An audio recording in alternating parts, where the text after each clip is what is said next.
Bismillahirrahmanirrahim. Alhamdulillahirrabbilalamin. Wassalatu wassalamu ala sayyidil anbiya wal mursalin wa ala alihi wa ashabi ajma'in. Rabbi syrah li sadri wa yassir li amri wahlul 'uqdatam min lisani yafqahu qawli, amma ba'du. Pembahasan berikutnya adalah istidlal. Ini istidlal bagian pertama. Apa itu istidlal? Kita harus mengetahui dulu sebelum membahas tentang istidlal.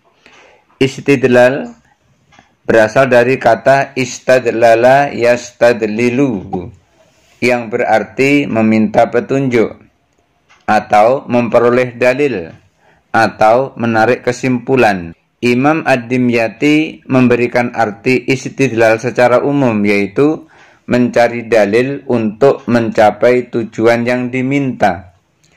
Menurut arti ini, istidlal berangkat dari kasus yang dicari keputusan hukumnya. Dalam proses pencarian, mula-mula yang dicari adalah dalil yang berasal dari Al-Quran. Jika di Al-Quran tidak ditemukan jawabannya, tidak ditemukan dalilnya, maka berikutnya mencari dalil dari As-Sunnah. Jadi As-Sunnah atau hadis itu adalah pilihan yang kedua. Jika dari hadis atau dari sunnah juga tidak ditemukan, maka mencari dalilnya adalah dari ijma'. Berarti ijma' adalah pilihan yang ketiga. Di dalam ijma' juga tidak ditemukan, maka berikutnya adalah mencari dalil dari qiyas. Berarti qiyas ini adalah pilihan yang keempat. Apabila keempat dalil yang telah disepakati ulama, yaitu Al-Quran, hadis, ijma', qiyas, ini belum bisa membuat keputusan hukum, maka upaya berikutnya mencari dalil yang diperselisihkan ulama, mencari dalil yang belum disepakati secara keseluruhan oleh para ulama. Apa dalil-dalil yang belum disepakati oleh para ulama itu? Artinya ulama seluruhnya belum sepakat, ada yang sepakat, ada yang tidak sepakat. Apa dalil-dalil itu? Dalil-dalil itu diantaranya adalah istihsan, maslahah mursalah, al-urf atau hukum adat, qaul sahabi, dan lain sebagainya. Ini dalil-dalil yang diperselisihkan. Artinya belum seluruh ulama menyepakati tentang dalil ini. Abdul Hamid Hakim memberikan pengertian tentang istidlal ini dengan mencari dalil yang tidak ada pada nas Al-Quran dan As-Sunnah, juga tidak ada pada ijma', pun pula tidak ada pada qiyas. Artinya ketika seseorang itu beristidlal, berarti dalilnya tidak ada dalam Al-Quran, tidak ada dalam Sunnah, tidak ada dalam ijma', pun pula tidak ada dalam qiyas. Berarti definisi ini menunjukkan bahwa istidlal itu adalah mencari dalil di luar dalil yang telah disepakati oleh para ulama. Dalam pembahasan istidlal bagian 1 ini yang akan kita bahas, pertama istihsan, kedua al-maslahah al-mursalah, ketiga istishab, dan yang keempat qaulus sahabi atau madhab as-sahabi. Baiklah, mari kita rinci satu persatu.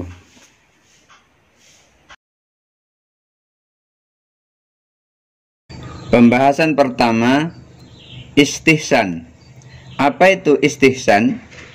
Secara etimologi, istihsan berarti menyatakan dan meyakini baiknya sesuatu. Tidak terdapat perbedaan pendapat ulama usul fikih dalam mempergunakan lafaz istihsan dalam pengertian etimologi, karena lafal yang seakar dengan istihsan banyak dijumpai dalam Al-Quran dan juga sunnah Nabi SAW.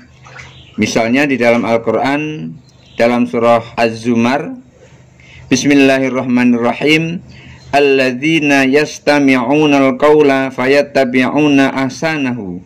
Orang-orang yang mendengarkan perkataan lalu mengikuti apa yang paling baik di antaranya. Dalam riwayat Abdullah bin Mas'ud, Rasulullah SAW bersabda, "Ma ra'ahul muslimuna hasanan fahuwa indallahi hasanun. Sesuatu yang dipandang baik oleh umat Islam, maka di sisi Allah itu juga baik. Hadis riwayat Ahmad Ibnu Hanbal. Secara terminologi, Imam Al-Bazdawi, ahli usul fiqh Hanafi, ia mendefinisikan ihtisan dengan al-udulu min mujibi kiyasin ila kiyasin aqwa minhu au huwa takhsisu kiyasin bidalilin aqwa minhu. Berpaling dari kehendak kias kepada kias yang lebih kuat, atau mengkhususkan kias berdasarkan dalil yang lebih kuat. Menurutnya, dalam kasus-kasus tertentu, metode kias sulit untuk diterapkan karena ilat yang ada pada kias amat lemah. Oleh sebab itu, perlu dicari metode lain yang mengandung motivasi hukum yang lebih kuat, sehingga hukum yang diterapkan pada kasus tersebut lebih tepat dan sejalan dengan tujuan-tujuan syara. Sementara itu, Imam As-Sarakhsi, ahli usul fiqh Hanafi, mengatakan, al-istihsanu huwa tarkul qiyasi wal amalu bima huwa aqwa minhu bidalilin yaktadhi dzalika waqfan limaslahatin nasi. Istihsan itu berarti meninggalkan qiyas dan mengamalkan yang lebih kuat dari itu karena adanya dalil yang menghendakinya serta lebih sesuai dengan kemaslahatan umat manusia. Sementara Imam Malik, sebagaimana dinukil Imam Sabiti, ahli usul fiqh Maliki, beliau mendefinisikan ihtisan al-akhdu bimaslahatin juz'iyatin fi muqabalati dalilin kulliyin, memberlakukan kemaslahatan juz'i ketika berhadapan dengan kaidah umum. Adapun di kalangan ulama Syafi'iyah tidak ditemukan definisi istihsan karena sejak semula mereka tidak menerima istihsan sebagai salah satu dalil dalam menetapkan hukum syara.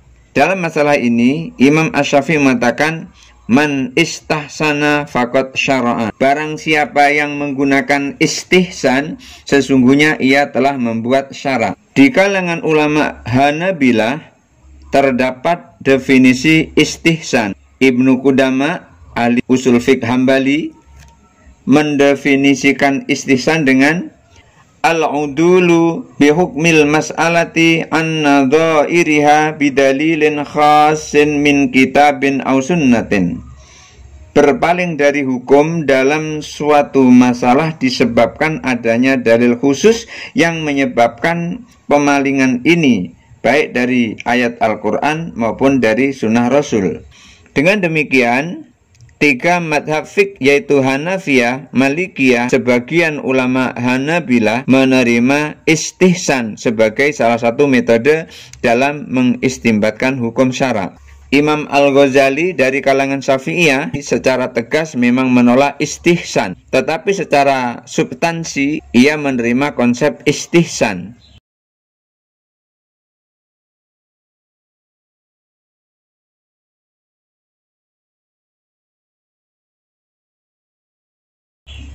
Macam-macam istihsan. Ulama Hanafiyah membagi istihsan menjadi 6 macam. Pertama, namanya al-ihtisan bin nas. Istihsan berdasarkan ayat atau berdasarkan hadis. Maksudnya, ada ayat atau hadis tentang hukum sesuatu kasus yang berbeda dengan ketentuan kaidah umum. Misalnya dalam masalah wasiat. Menurut ketentuan umum atau qiyas, wasiat itu tidak boleh karena sifat pemindahan hak milik kepada orang yang berwasiat dilakukan ketika orang yang berwasiat tidak cakap lagi, yaitu setelah ia wafat. Tetapi kaidah umum ini dikecualikan melalui firman Allah dalam surah An-Nisa, mim ba'di wasiyatin au dainin, setelah mengeluarkan wasiat yang dibuat atau hutang. Berdasarkan ayat ini, kaidah umum itu tidak berlaku untuk masalah wasiat. Kedua, al-istihsanu bil ijma'i, istihsan yang didasarkan pada ijma'. Misalnya dalam kasus pemandian umum, Menurut ketentuan kaidah umum, jasa pemandian umum itu harus jelas, yaitu berapa lama seorang mandi dan berapa jumlah air yang ia pakai. Akan tetapi apabila hal ini dilakukan, maka akan menyulitkan bagi orang banyak. Oleh sebab itu, para ulama sepakat menyatakan bahwa boleh mempergunakan jasa pemandian umum sekalipun tanpa menentukan jumlah air dan lama waktu yang terpakai. Ketiga, al-istihsanu bil qiyasil khafi. Istihsan berdasarkan kias yang tersembunyi. Misalnya, dalam masalah wakaf lahan pertanian, menurut ketentuan kias jaldi, kias yang nyata, wakaf ini sama dengan jual beli karena pemilik lahan telah menggugurkan hak miliknya dengan memindah tangankan lahan tersebut. Oleh sebab itu, hak orang lain untuk melewati tanah tersebut atau hak orang lain untuk mengalirkan air ke lahan pertaniannya melalui tanah tersebut tidak termasuk dalam akad wakaf itu, kecuali jika dinyatakan dalam akad. Menurut kias khafi, kias yang tersembunyi, wakaf itu sama dengan sewa menyewa, karena maksud dari wakaf adalah memanfaatkan lahan pertanian yang diwakafkan tadi itu.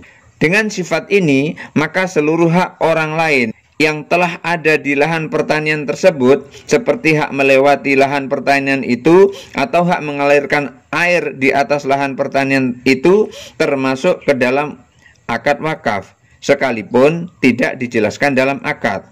Apabila seorang mujtahid mengambil hukum kedua, qiyas khafi, maka ia disebut berdalil dengan istihsan. Keempat, al-istihsanu bil maslahati. Istihsan berdasarkan kemaslahatan. Misalnya, ketentuan umum menetapkan bahwa buruh di suatu pabrik tidak bertanggung jawab atas kerusakan hasil komoditi yang diproduksi pabrik itu, kecuali atas kelalaian dan kesengajaan mereka. Karena mereka hanya sebagai buruh yang menerima upah, akan tetapi demi kemaslahatan dan memelihara harta orang lain dari sikap tidak bertanggung jawab para buruh dan sulitnya mempercayai sebagian pekerja pabrik dalam masalah keamanan produk, maka ulama Hanafiyah menggunakan istihsan dengan menyatakan bahwa buruh harus bertanggung jawab atas kerusakan setiap produk pabrik itu, baik disengaja maupun tidak. Kelima, al-istihsanu bil 'urf. Istihsan berdasarkan adat kebiasaan hukum yang berlaku. Contohnya sama dengan contoh istihsan yang berdasarkan ijma' pada nomor 2 yang tadi itu, yaitu dalam masalah pemandian umum yang tidak ditentukan banyak air dan lamanya pemandian yang digunakan oleh seseorang, sama dengan nomor 2 tadi. Keenam, al-istihsanu bidz-dzarurati. Istihsan berdasarkan darurat. Artinya, ada keadaan-keadaan darurat yang menyebabkan seorang mujtahid tidak memberlakukan kaidah umum atau qiyas. Misalnya, dalam kasus sumur yang kemasukan najis. Menurut kaidah umum, sumur itu sulit untuk dibersihkan dengan mengeluarkan seluruh air dari sumur tersebut, karena sumur yang sumbernya dari mata air sulit untuk dikeringkan. Akan tetapi, ulama Hanafiyah mengatakan bahwa dalam keadaan seperti ini, untuk menghilangkan najis tersebut cukup dengan memasukkan beberapa galon air ke dalam sumur itu, karena keadaan darurat menghendaki agar orang tidak mendapatkan kesulitan dalam mendapatkan air untuk beribadah dan kebutuhan hidupnya. Jadi air sumur itu ditambahi dengan air lagi, itu menjadi tidak najis lagi, itu dalam keadaan darurat.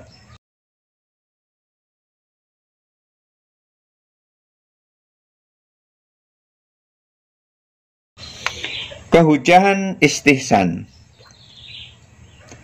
Terdapat perbedaan pendapat ulama usul fiqh dalam menetapkan istihsan sebagai salah satu metode atau dalil dalam menetapkan hukum syara. Menurut ulama Hanafiyah, Malikiyah, dan sebagian ulama Hanabilah, istihsan merupakan dalil yang kuat dalam menetapkan hukum syara. Alasannya, ayat yang mengacu kepada mengangkatkan kesulitan dan kesempitan dari umat manusia. Seperti firman Allah dalam surah Al-Baqarah, Bismillahirrahmanirrahim, yuridullahu bikumul yusra wala yuridu bikumul us. Allah menghendaki kemudahan bagi kamu dan tidak menghendaki kesukaran bagi kamu. Dan sabda Nabi SAW, ma ra'ahul muslimuna hasanan fawa indallahi hasanun. Sesuatu yang dipandang baik oleh umat Islam, maka ia juga dipandang baik di hadapan Allah. Dan juga berdasarkan hasil penelitian dari berbagai ayat dan hadis terhadap berbagai permasalahan yang terperinci, menunjukkan bahwa memberlakukan hukum sesuai dengan kaidah umum dan qiyas adalah membawa kesulitan bagi umat manusia. Sedangkan syariat Islam ditunjukkan untuk menghasilkan dan mencapai kemaslahatan manusia. Oleh sebab itu, apabila seorang mujtahid dalam menetapkan hukum memandang bahwa kaidah umum atau qiyas tidak tepat diberlakukan, maka ia boleh berpaling ke kaidah lain yang akan memberikan hukum yang lebih sesuai dengan kemaslahatan umat manusia. Di sisi lain, ulama Syafi'iyah, Zahiriyah, Syiah, dan Mu'tazilah tidak menerima istihsan sebagai salah satu dalil dalam menetapkan hukum syara. Apa alasan mereka? Pertama, hukum-hukum syara itu ditetapkan berdasarkan nas Al-Quran dan Sunnah dan pemahaman terhadap nas melalui kaidah qiyas. Istihsan bukanlah nas dan bukan pula qiyas. Jika istihsan berada di luar nas dan qiyas, maka hal itu berarti ada hukum-hukum yang belum ditetapkan Allah yang tidak dicakup oleh nas dan tidak bisa dipahami dengan kaidah qiyas. Hal ini tidak sejalan dengan firman Allah dalam surah Al-Qiyamah, Bismillahirrahmanirrahim, ayahsabul insanu ayyutraka suda. Apakah manusia mengira bahwa ia akan dibiarkan begitu saja tanpa pertanggungjawaban? Kedua, sejumlah ayat telah menuntut umat Islam untuk taat dan patuh kepada Allah dan Rasul-Nya dan melarang secara tegas mengikuti hawa nafsu. Dalam berbagai persoalan yang dihadapi manusia, Allah memerintahkan untuk merujuk kepada Al-Quran dan Sunnah. Seperti dalam surah An-Nisa, Bismillahirrahmanirrahim, ya ayyuhalladzina amanu ati'ullaha wa ati'ur rasula wa ulil amri minkum fa in tanaza'tum fi syai'in farudduhu ilallahi war rasuli. Hai orang-orang yang beriman, taatilah Allah dan taatilah Rasulullah dan ulil amri di antara kalian. Kemudian jika kalian berlainan pendapat tentang sesuatu, maka kembalikanlah persoalan itu kepada Allah dan Rasul-Nya, yaitu kepada Al-Quran dan hadis. Istihsan menurut Imam Syafi'i tidak termasuk dalam Al-Quran dan Sunnah dan tidak pula metode yang dilandasi Al-Quran atau Sunnah. Ketiga, istihsan adalah upaya penetapan hukum dengan akal dan hawa nafsu saja. Jika boleh meninggalkan nas dan qiyas dan mengambil dalil lain, maka hal ini berarti membolehkan seseorang yang tidak bisa memahami nas atau qiyas menetapkan hukum berdasarkan istihsan, karena mereka juga memiliki akal. Akibatnya akan bermunculan fatwa-fatwa hukum yang didasarkan pada pendapat akal semata, sekaligus merupakan upaya pengabaian terhadap nas. 4. Rasulullah tidak pernah mengeluarkan fatwanya berdasarkan istihsan. Kelima, Rasulullah telah membantah fatwa sebagian sahabat yang berada di daerah ketika mereka menetapkan hukum berdasarkan istihsan. Misalnya Rasulullah mencela tindakan Usamah bin Zaid yang telah membunuh seorang kafir yang telah mengucapkan syahadat. Sikap ini diambil Usamah karena orang tersebut mau mengucapkan syahadat tatkala ia telah diancam dengan pedang untuk dibunuh. Sikap ini dalam pandangan Usamah tidak benar-benar mau beriman. Sikap itu dipandang Usamah sebagai mempermainkan syahadat. Karenanya dengan sangkaan baik atau istihsan, ia berijtihad dan membunuh orang tersebut. Akan tetapi sikap ini dan keputusan Usamah ini dicela oleh Rasulullah SAW. 6. Istihsan tidak mempunyai kriteria dan tolak ukur yang jelas dan dapat dipertanggungjawabkan. Oleh sebab itu, tidak bisa pula dipertanggungjawabkan secara syar'i, sehingga tidak bisa dijadikan dalil dalam menetapkan hukum. Muhammad Abu Zahrah menilai alasan penolakan Imam Syafi'i atas kehujanan istihsan ini tidak bersifat menyeluruh kepada seluruh bentuk istihsan yang dikemukakan ulama Hanafiyah dan Malikiyah. Alasan itu menurutnya hanya berlaku bagi istihsan yang didasarkan atas uruf dan maslahah mursalah. Hal itu sejalan dengan prinsip ulama Syafi'iyah yang menolak keberadaan uruf dan maslahah al-mursalah sebagai dalil apabila tidak didukung oleh nas. Sedangkan untuk istihsan yang didasarkan pada nas, ijma', dan yang didasarkan pada keadaan darurat, alasan-alasan yang dikemukakan Imam Syafi'i tadi tidak tepat dan tidak berlaku, karena istihsan seperti ini tidak terlepas dari nas dan ijma, serta tidak terlepas dari kaidah qiyas. Sekalipun konsep istihsan yang pertama kali dikemukakan Imam Abu Hanifah kurang rinci dan jelas, sehingga mendapatkan tanggapan keras dari Imam Asy-Syafi'i yang menganggap bahwa istihsan membuat syarak sendiri, namun konsep istihsan oleh murid-murid dan pengikut Imam Abu Hanifah lebih disempurnakan, diperjelas, dan diperinci secara sistematis. Berdasarkan konsep yang sudah sempurna ini, ulama Malikiyah dan sebagian ulama Hanabilah pun menerima istihsan sebagai salah satu metode dalam mengistinbatkan hukum. Bahkan Imam Al-Ghazali dalam kitabnya Al-Manhul fi Ta'liqatil Usul ketika membahas istihsan menyatakan bahwa perpalingan dari kehendak qiyas kepada dalil lain tersebut disepakati oleh seluruh ulama usul fiqh. Namun perpalingan itu tidak dinamakan istihsan. Artinya, secara konsep apa yang dinamakan istihsan itu diterima Imam Al-Ghazali, tetapi penamaan konsep itu dengan istihsan tidak diterima karena pemakaian istilah tersebut cenderung mengacu kepada membuat syarak sendiri. Abdul Wahab Khalaf mengatakan bahwa apabila diteliti persoalan yang menjadikan perbedaan pendapat di kalangan ulama usul fiqh dalam menerima atau menolak istihsan sebagai salah satu dalil syarak, maka akan ditemui bahwa perbedaan tersebut hanyalah merupakan perbedaan istilah. Para ulama yang menolak keberadaan istihsan sebagai salah satu dalil dalam menetapkan hukum ternyata dalam prakteknya berpendapat sama dengan ulama yang menerima kehujahan istihsan.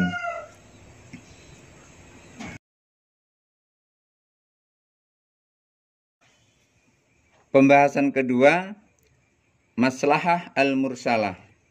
Salah satu metode yang dikembangkan ulama usul fiqh dalam mengistinbatkan hukum dari nas adalah maslahah al-mursalah, yaitu suatu maslahah yang tidak ada nas juz'i atau nas yang rinci yang mendukungnya, dan tidak ada pula yang menolaknya, dan tidak ada pula ijma' yang mendukungnya, tetapi kemaslahatan ini didukung oleh sejumlah nas melalui cara istiqra' atau induksi dari sejumlah nas. Sebagaimana dikemukakan dalam bab qiyas yang sebelumnya, bahwa sesuatu yang bisa dijadikan illah hukum adalah bahwa sifat yang dijadikan illah itu mesti sesuai mulaim dengan hukum dan tujuan-tujuan yang dikehendaki syarak. Sifat yang mulaim itu ada yang berbentuk muktabar, ditunjuk langsung oleh nas, ada yang mulghi, ditolak oleh nas, ada yang mursal, yang tidak didukung dan ditolak oleh nas juz'i, tetapi didukung secara umum oleh sejumlah nas. Sebelum membahas lebih lanjut tentang masalah al-mursalah ini, terlebih dahulu akan saya sampaikan tentang hakikat masalah. Apa sih sesungguhnya? Secara etimologi, maslahah sama dengan manfaat, baik dari segi lafal maupun makna. Masalah juga berarti manfaat atau suatu pekerjaan yang mengandung manfaat. Apabila bahwa perdagangan itu suatu kemaslahatan dan menuntut ilmu itu suatu kemaslahatan, maka hal tersebut berarti bahwa perdagangan dan menuntut ilmu itu penyebab diperolehnya manfaat lahir dan batin. Secara terminologi, terdapat beberapa definisi maslahah yang dikemukakan ulama usul fiqh, tetapi sejumlah definisi tersebut mengandung esensi yang sama. Contohnya Imam Al-Ghazali mengemukakan bahwa pada prinsipnya maslahah adalah mengambil manfaat dan menolak kemudaratan dalam rangka memelihara tujuan-tujuan syara. Tujuan syara yang harus dipelihara, kata Imam Al-Ghazali, itu ada 5, yaitu memelihara agama, memelihara jiwa, memelihara akal, memelihara keturunan, dan memelihara harta. Apabila seseorang melakukan sesuatu perbuatan yang pada intinya untuk memelihara kelima aspek tujuan syarat tadi, maka dinamakan maslahah. Di samping itu, upaya untuk menolak segala bentuk kemudaratan yang berkaitan dengan kelima aspek tadi itu merupakan tujuan syara, juga dinamakan maslahah. Dalam kaitan ini, Imam Asy-Syabiti mengatakan bahwa kemaslahatan itu tidak dibedakan antara kemaslahatan dunia maupun kemaslahatan akhirat. Karena kedua kemaslahatan itu apabila bertujuan untuk memelihara kelima tujuan syarak tadi termasuk ke dalam konsep maslahah. Dengan demikian, menurut Asy-Syabiti, kemaslahatan dunia yang dicapai seorang hamba Allah harus bertujuan untuk kemaslahatan akhirat.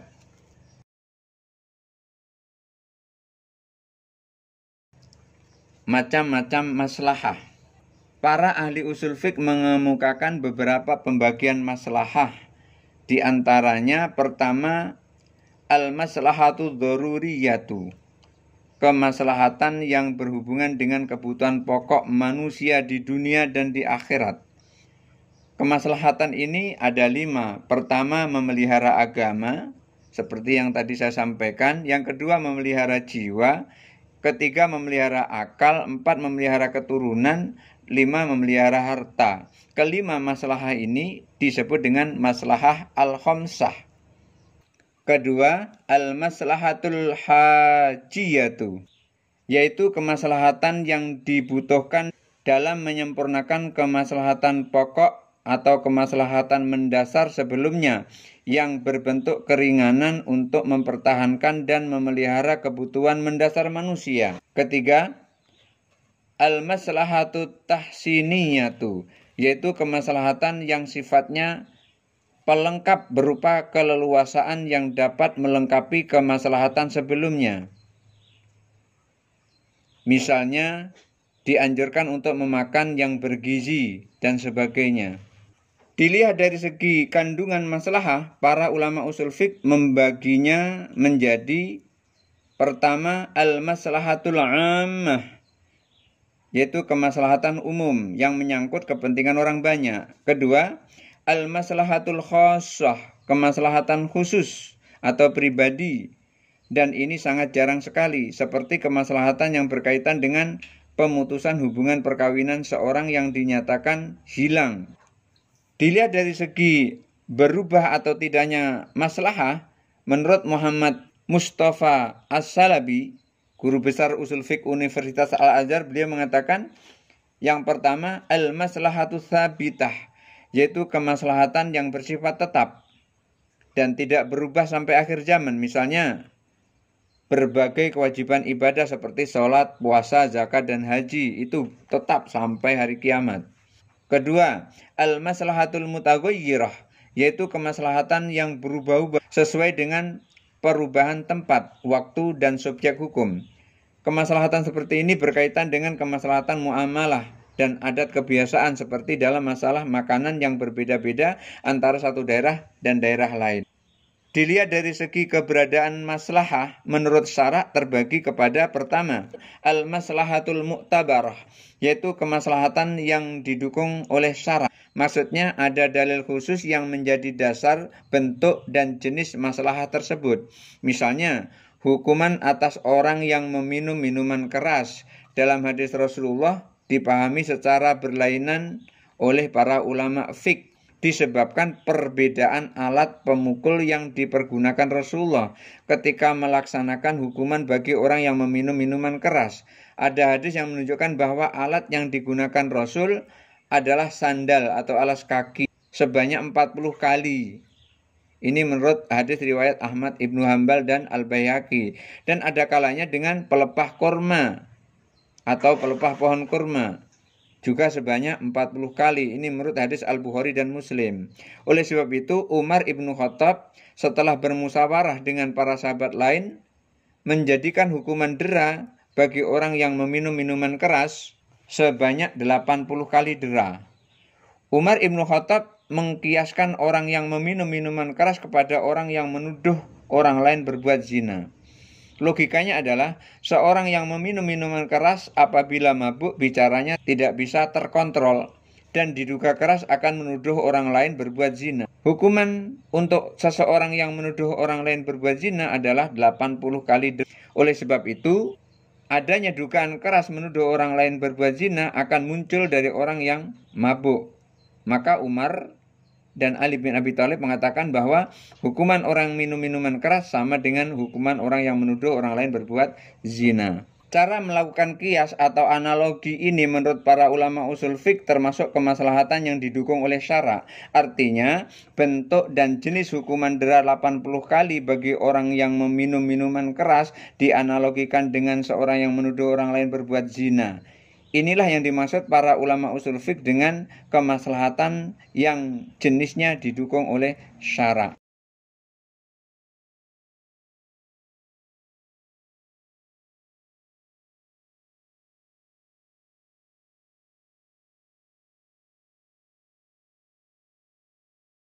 Kedua, al-maslahatul mulghah, yaitu kemaslahatan yang ditolak oleh syara karena bertentangan dengan ketentuan syara. Misalnya, syara menentukan bahwa orang yang melakukan hubungan seksual di siang hari di bulan Ramadan dikenakan hukuman dengan memerdekakan budak atau berpuasa 2 bulan berturut-turut atau memberi makan 60 orang fakir miskin. Ini berdasarkan riwayat dari Imam Bukhari dan Imam Muslim.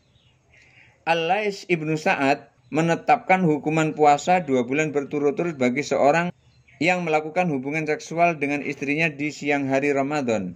Para ulama memandang hukum ini bertentangan dengan hadis Rasulullah di atas karena bentuk hukuman itu harus diterapkan secara berurutan. Bagaimana hukumannya berturut-turutan itu? Yang pertama, memerdekakan budak. Kalau tidak mampu, puasa 2 bulan berturut-turut. Kalau tidak mampu juga, memberi makan 60 orang miskin. Yang ketiga, al-maslahatul mursalah, yaitu kemaslahatan yang keberadaannya tidak didukung syara dan tidak pula dibatalkan atau ditolak oleh syara melalui dalil yang rinci. Kemaslahatan dalam bentuk ini terbagi dua. Pertama, al-maslahatul gharibah, yaitu masalah yang asing atau masalah yang sama sekali tidak ada dukungan dari syara, baik secara rinci maupun secara umum. Yang kedua, al-maslahah al-mursalah, yaitu permaslahatan atau kemaslahatan yang tidak didukung oleh dalil syara atau nas yang rinci, tetapi didukung oleh sekumpulan makna nas atau ayat ataupun hadis.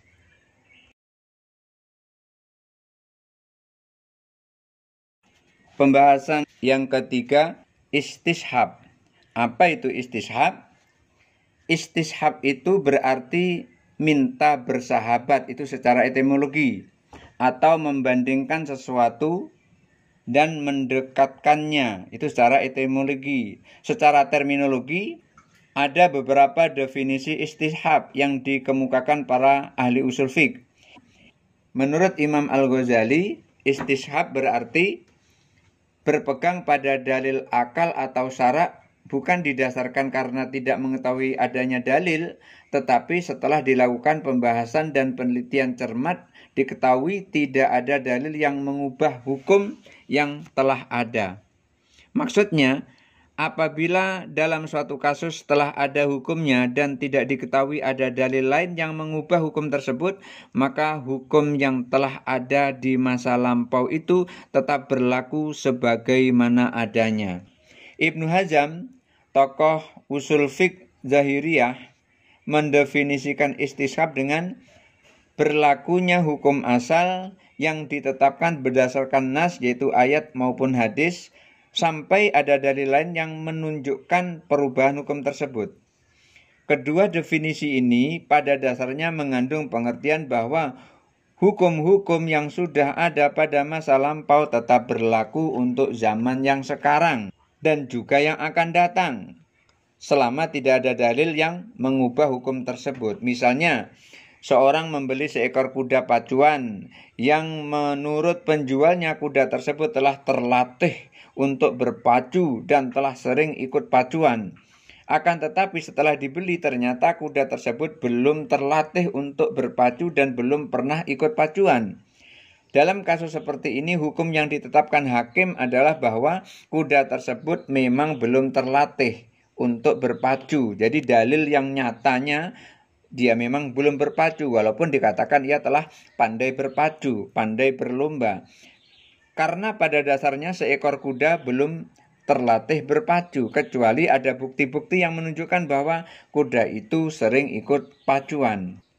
Macam-macam istishab. Para ulama usul fiqh mengemukakan bahwa istishab itu ada 5 macam. Pertama, istishabu hukmil ibahatil asliyah. Maksudnya, menetapkan hukum sesuatu yang bermanfaat bagi manusia adalah boleh, selama belum ada dalil yang menunjukkan keharamannya.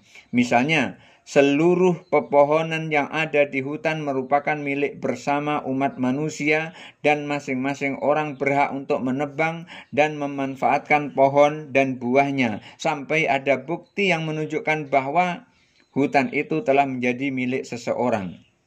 Dalam kaitan ini, alasan yang dikemukakan para ahli usul fiqh adalah firman Allah, Huwallazi khalaqalakum ma fil ardi jami'a. Dialah Allah yang menciptakan kamu seluruh apa yang ada di muka bumi ini. Kedua, istishab yang menurut akal dan syara hukumnya tetap dan berlangsung terus. Ibnu Qayyim al-Jauziyah yang lahir tahun 691 Hijriah, ahli usul fiqh Hambali, menyebutkan wasfus tsabit lil hukmi hatta yusbita khilafuhu. Sifat yang melekat pada suatu hukum sampai ditetapkan hukum yang berbeda dengan itu. Misalnya, hak milik pada suatu benda adalah tetap dan berlangsung terus disebabkan adanya transaksi pemilikan, yaitu akad, sampai adanya sebab lain yang menyebabkan hak milik itu berpindah tangan kepada orang lain. 3. Istishab terhadap dalil yang bersifat umum sebelum datangnya dalil yang mengkhususkannya, dan istishab dengan nas selama tidak ada dalil nasah atau dalil yang membatalkannya. Istishab bentuk ketiga ini dari segi esensinya tidak diperselisihkan para ulama usul fiqh. Akan tetapi dari segi penamaan terdapat perbedaan para ulama usul fiqh. Contoh istishab dengan nas selama tidak ada yang menasahkannya adalah kewajiban berpuasa yang dicantumkan dalam surah Al-Baqarah. Bismillahirrahmanirrahim. Ya ayyuhalladzina amanu kutiba alaikumusyamu kama kutiba alal ladzina min qablikum. Hai orang-orang yang beriman, diwajibkan atas kamu berpuasa sebagaimana diwajibkan atas orang-orang sebelum kamu.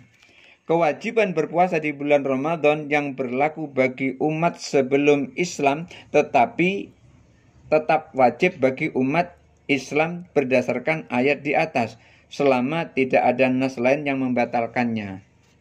Keempat, istishab hukum akal sampai datangnya hukum syar'i. Maksudnya, umat manusia tidak dikenakan hukum-hukum syar'i sebelum datangnya syara', seperti tidak adanya pembebanan hukum dan akibat hukumnya terhadap umat manusia sampai datangnya dalil syara' yang menentukan hukum. Misalnya, apabila seorang menggugat orang yang lain, jadi orang yang lain itu namanya tergugat. Orang yang menggugat namanya penggugat, orang yang digugat namanya tergugat. Bahwa ia berhutang kepada penggugat sejumlah uang, maka penggugat berkewajiban untuk mengemukakan alat-alat bukti atas tuduhannya tersebut. Apabila ia tidak sanggup, maka tergugat bebas dari tuntutan dan dinyatakan tidak pernah berhutang pada penggugat. Istishab seperti ini pun diperselisihkan para ulama usul fiqh. Menurut ulama Hanafiyah, istishab dalam bentuk ini hanya bisa mengenakan hukum yang telah ada dan tidak bisa menetapkan hukum yang akan datang. Sebab menurut ulama Malikiyah, Syafi'iyah, dan Hanabilah, istishab seperti ini juga dapat menetapkan hukum syar'i, baik untuk penegasan hukum yang telah ada maupun hukum yang akan ada. 5. Istishab hukum yang ditetapkan berdasarkan ijma', tetapi keberadaan ijma' itu diperselisihkan. Istishab seperti ini diperselisihkan para ulama tentang kehujahannya. Misalnya para ulama fiqh menetapkan berdasarkan ijma' bahwa tatkala air tidak ada, seseorang boleh bertayamum untuk mengerjakan sholat. Apabila sholatnya selesai ia kerjakan, maka sholatnya dinyatakan sah. Akan tetapi apabila dalam keadaan sholat ia melihat ada air, apakah sholatnya harus dibatalkan untuk kemudian berwudu atau sholat diteruskan? Menurut ulama Malikiyah dan Syafi'iyah, orang tersebut tidak boleh membatalkan sholatnya karena adanya ijma' yang menyatakan bahwa sholat itu sah apabila dikerjakan sebelum melihat air. Mereka menganggap hukum ijma' itu tetap berlaku sampai adanya dalil yang menunjukkan bahwa ia harus membatalkan sholatnya untuk kemudian berwudu dan mengulang kembali sholatnya. Akan tetapi ulama Hanafiyah dan Hanabilah mengatakan orang yang melakukan sholat dengan tayamum dan ketika sholat melihat air, ia harus membatalkan sholatnya untuk kemudian berwudu dan mengulangi sholatnya kembali. Mereka tidak menerima ijma'. Dua ulama ini, Hanafiyah dan Hanabilah ini, tidak menerima ijma' tentang sahnya sholat orang yang bertayamum sebelum melihat air. Karena ijma' menurut mereka hanyalah terkait dengan hukum sahnya sholat bagi orang dalam keadaan ketiadaan air, bukan dalam keadaan tersedianya air.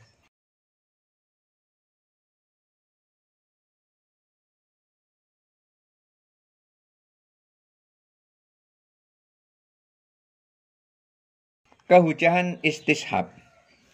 Para ulama usul fiqh berbeda pendapat tentang kehujahan istishab ketika tidak ada dalil syara' yang menjelaskan suatu kasus yang dihadapi. Pertama, menurut mayoritas mutakalimin ahli kalam, istishab tidak bisa dijadikan dalil karena hukum yang ditetapkan pada masa lampau menghendaki adanya dalil. Demikian juga untuk menetapkan hukum yang sama pada masa sekarang dan yang akan datang harus pula menghendaki dalil atau berdasarkan dalil. Alasan mereka mendasarkan hukum pada istishab merupakan penetapan hukum tanpa dalil. Karena sekalipun suatu hukum telah ditetapkan pada masa lampau dengan suatu dalil, namun untuk memberlakukan hukum itu untuk masa yang akan datang diperlukan dalil lain. Istishab menurut mereka bukan dalil, karena yang menetapkan hukum yang ada di masa lampau berlangsung terus untuk masa yang akan datang berarti menetapkan suatu hukum tanpa dalil. Hal ini ditolak oleh syara'. Kedua, menurut mayoritas ulama Hanafiyah, khususnya mutaakhirin, generasi belakangan, istishab bisa menjadi hujjah untuk menetapkan hukum yang telah dan yang ada sebelumnya. Dan hukum itu tetap berlaku pada masa yang akan datang, tetapi tidak bisa menetapkan hukum yang akan ada. Alasan mereka, seorang mujtahid dalam meneliti hukum suatu masalah yang sudah ada, mempunyai gambaran bahwa hukumnya sudah ada atau sudah dibatalkan. Akan tetapi ia tidak mengetahui atau tidak menemukan dalil yang menyatakan bahwa hukum itu telah dibatalkan. Dalam kaitan ini, mujtahid tersebut harus berpegang kepada hukum yang sudah ada, karena ia tidak mengetahui adanya dalil yang membatalkan hukum tersebut. Ketiga, ulama Malikiyah, Syafi'iyah, Hanabilah, Zahiriyah, dan Syiah berpendapat bahwa istishab bisa menjadi hujjah secara mutlak untuk menetapkan hukum yang sudah ada selama belum ada dalil yang mengubahnya. Alasan mereka adalah sesuatu yang telah ditetapkan pada masa lalu selama tidak ada dalil yang mengubahnya, baik secara qat'i, secara pasti, maupun dhonni, secara relatif, maka semestinya hukum yang telah ditetapkan itu berlaku terus karena diduga keras belum ada perubahannya. Menurut mereka suatu dugaan keras atau dhon bisa dijadikan landasan hukum. Apabila tidak demikian, maka bisa membawa akibat kepada tidak berlakunya seluruh hukum yang disyariatkan Allah dan Rasulullah bagi generasi sesudahnya. Bila dikatakan istishab tidak ada penetapan hukum, maka ada kemungkinan terjadi nasakh atau pembatalan syariat tersebut. Hal ini akan mengakibatkan munculnya pandangan bahwa tidak bisa dipastikan berlakunya syar'i di zaman Rasulullah bagi generasi sesudahnya. Oleh sebab itu, alasan yang menunjukkan berlakunya syariat di zaman Rasulullah sampai hari kiamat adalah menduga keras atau zon berlaku syariat itu sampai sekarang tanpa ada dalil yang menasahkannya. Hal ini menurut mereka disebut dengan istishab.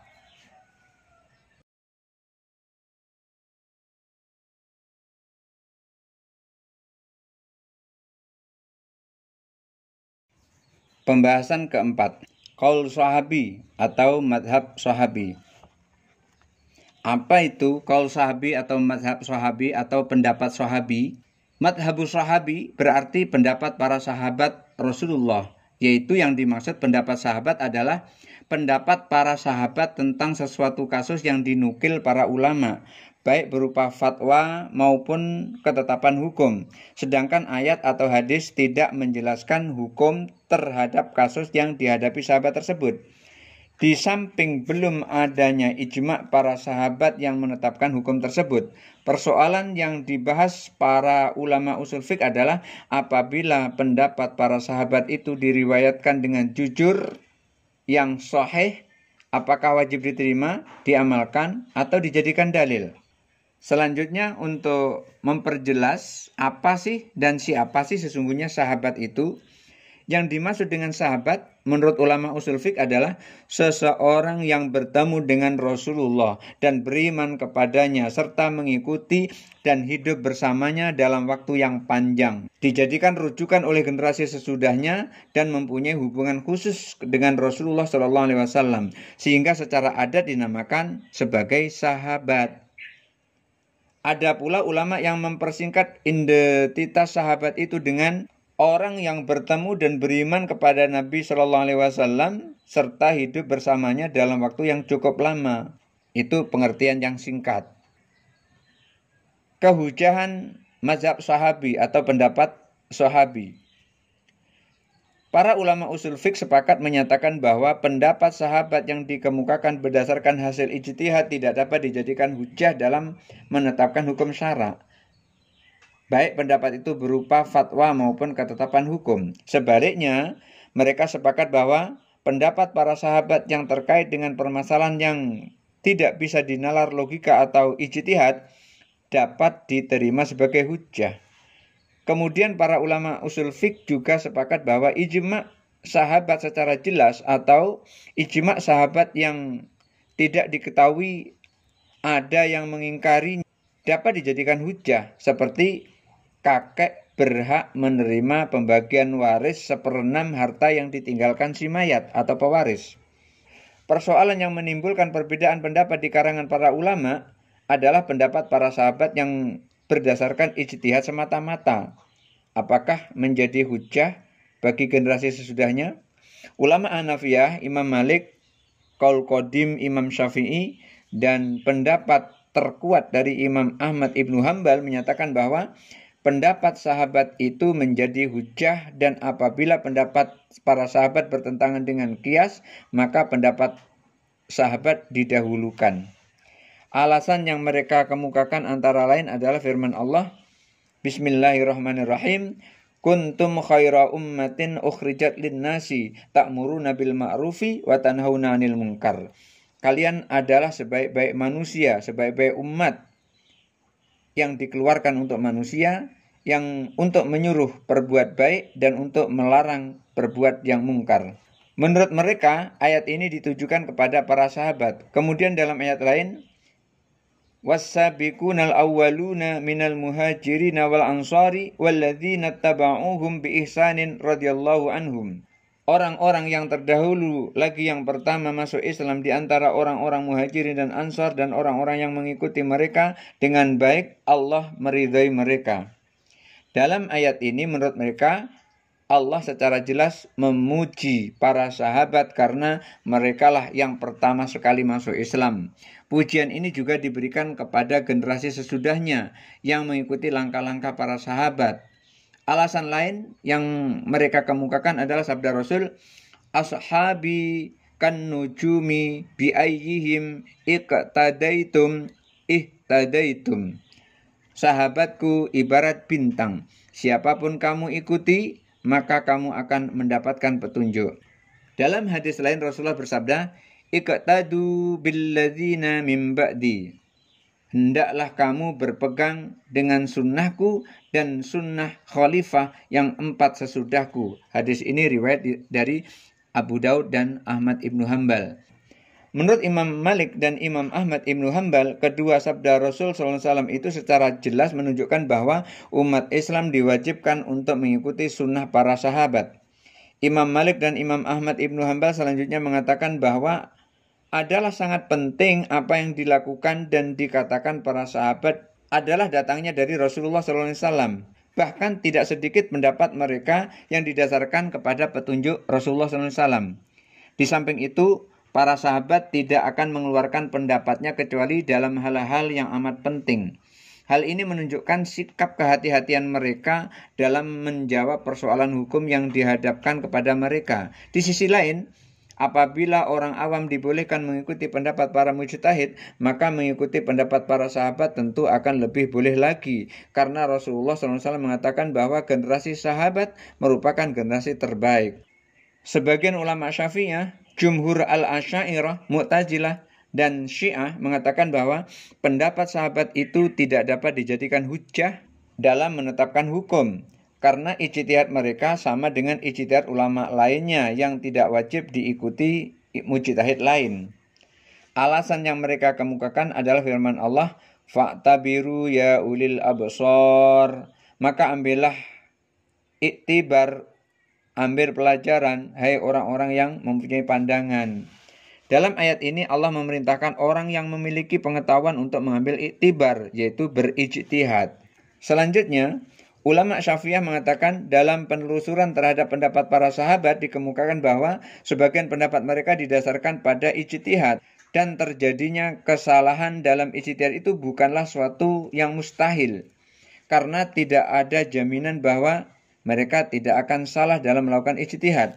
Ada kalanya para sahabat berbeda pendapat dalam menetapkan hukum pada suatu kasus, seperti kasus pembagian warisan kakek dengan saudara laki-laki, sehingga sulit untuk diikuti pendapat mana yang benar. Melalui induksi, para ahli usul fiqh telah menetapkan bahwa tidak wajib seorang mujtahid mengikuti hasil ijtihad orang lain.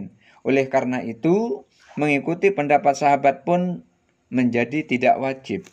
Akan tetapi Imam Syafi'i menurut Mustafa Dib al-Bugho banyak mengambil pendapat para sahabat.